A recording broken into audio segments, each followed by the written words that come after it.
Innal hamdalillah nahmaduhu wa nasta'inuhu wa nastaghfiruh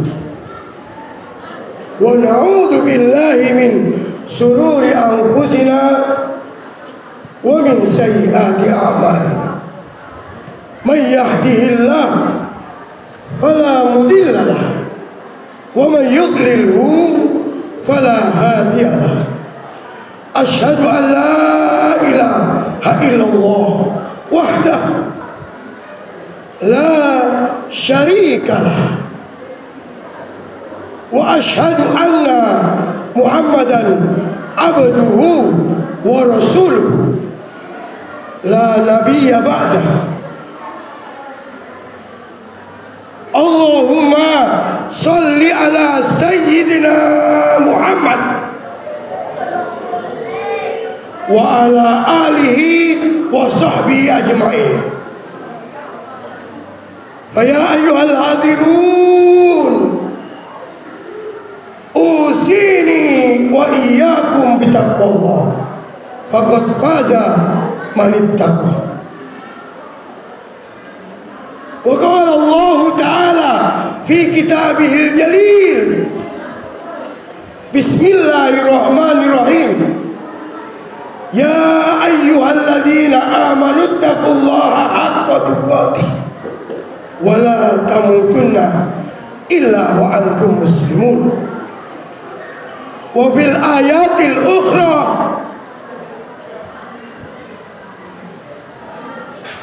bismillahirrahmanirrahim wal asr innal insana lafi khusr illa alladzina amanu wa amilus solihati wa tawasaw bil haqqi wa tawasaw bis sabr. Wa bil ayatil ukhra bismillahirrahmanirrahim wa ma khalaqtul jinna wal insa illa liya'budun. Ma'asyiral muslimin wa zumratal mu'minina rahimakumullah. Alhamdulillah, pada detik ini kita bisa menjalankan ibadah sholat Jum'ah di masjid yang kita cintai, dengan harapan amalan ibadah kita pada hari ini oleh Allah Ta'ala dicatat sebagai amal baik. Ma'asyiral muslimin wa zumratal mu'minina rahimakumullah. Kita sudah paham, sadar dan mengerti bahwa kita diciptakan Allah di dunia ini sebagaimana ayat yang kami bacakan tadi, wa ma khalaqtul jinna wal insa illa liya'budun. Tidaklah aku ciptakan manusia dan jin kecuali untuk beribadah. Di dalam tubuh kita ada dua macam jenis, yaitu jasad dan ruh. Jasad kita semakin lama semakin besar, semakin menua, semakin keriput dan hancur. Dan ruh kita itu sampai mati pun tidak akan hancur, kekal sampai ditentukan Allah kita masuk surga atau masuk neraka. Na'udzubillah tsumma na'udzubillah. Semua orang diwajibkan oleh Allah di dunia ini untuk diuji. Apakah kita pantas mendapatkan surganya Allah atau naudzubillah dimasukkan neraka.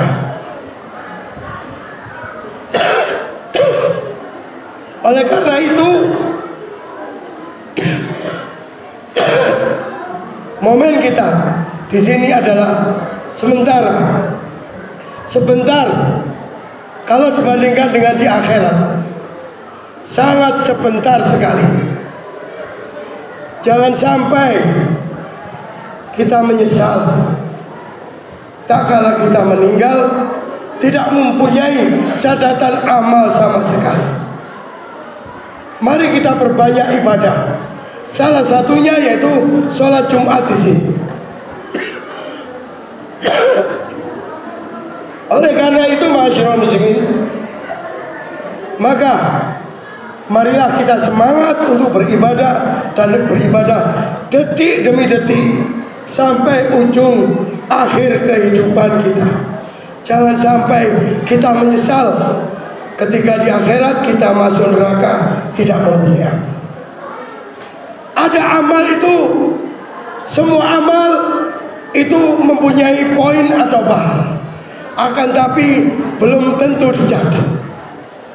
Perlu kita ingat, amalan buruk kita, dosa-dosa kita, dan amalan jelek kita pasti dicatat. Meskipun dosa satu pahalanya cuma satu. Tidak ada dosa satu pahalanya, dosa satu ganjarannya dua atau dosanya dua. Enggak. Kalau salah satu maka dicatat satu.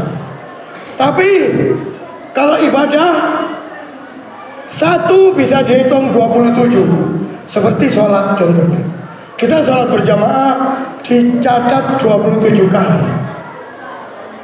Akan tapi perlu kita ingat, ada amalan kita itu belum tentu, yang baik itu belum tentu diterima. Bahkan Nabi sendiri pun khawatir, takut atas amalannya diterima apa tidak. Nabi pernah berdoa, Allahumma inna as'aluka ilman nafi'ah wa rizqan wasi'ah wa amalan mutaqabbalah. Ya Allah, berilah aku ilmu yang bermanfaat, amal rizki yang banyak, dan amal yang diterima. Jadi bisa jadi amalan kita itu tidak diterima. Lalu apakah amalan kita ini bisa dikatakan baik, diterima Allah itu bagaimana? Apakah dengan doa saja? Tidak. Tidak dengan doa saja. Ada 3 syarat amalan kita itu diterima. Jangan kita pikir kita sholat khusyuk, puasa khusyuk, ngaji khusyuk, belajar terus menerus, berbuat baik, sedekah terus menerus, kita dicatat baik. Ada 3 syarat supaya amal kita itu diterima. Jika tidak melakukan 3 syarat ini, maka amalan kita zong, atau tidak ada satupun amalan kita diterima. Apa itu amalan yang tidak diterima? Syaratnya apa supaya amalan kita diterima? Yang pertama, kita harus beriman. Kalian catat dalam otak kalian, beriman. Jika kita tidak beriman, tidak mungkin mendapatkan pahala. Banyak orang berbuat baik, bersedekah, memperjuangkan nyawanya, memperjuangkan saudara-saudaranya, berhubungan sosial baik. Dia dianggap oleh masyarakat adalah orang baik, tapi dia tidak beriman. Maka oleh Allah tidak akan diterima amalan tersebut. Loh, kok tidak adil? Dia sudah bersedekah, mengorbankan nyawa dan hartanya, tapi kok malah gak diterima? Secara logika saja, bagaimana bisa diterima kalau dia tidak iman kepada Allah atau tidak percaya kepada Allah? Bagaimana diterima?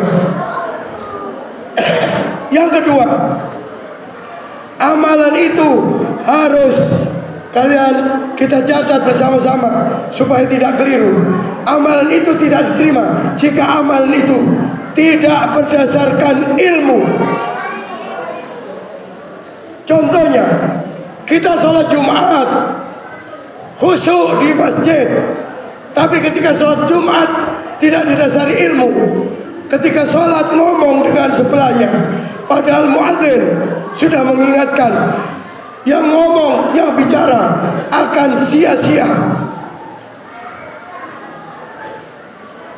Banyak yang sholat Jumat tidak dapat pahala karena ketika sholat Jumat bicara tidak sesuai dengan aturan. Ustadz penceramah bicara, dia bicara, maka pahalanya tidak terima. Contoh lagi, dia sholat khusyuk, akan tapi membaca Al-Fatihahnya Bismillahirrahmanirrahim, Alhamdulillahirabbil alamin. Padahal mestinya Alhamdulillahirabbil alamin. Kita tahu artinya Alhamdulillahirabbil alamin, segala puji bagi Tuhan semesta alam. Tapi kalau kita baca alamin pakai hamzah, maka segala puji bagi Tuhan penyakit. Fatihahnya tidak sah. Bagaimana sholatnya? Sholat adalah rukunnya Fatihah, maka sholatnya tidak sah.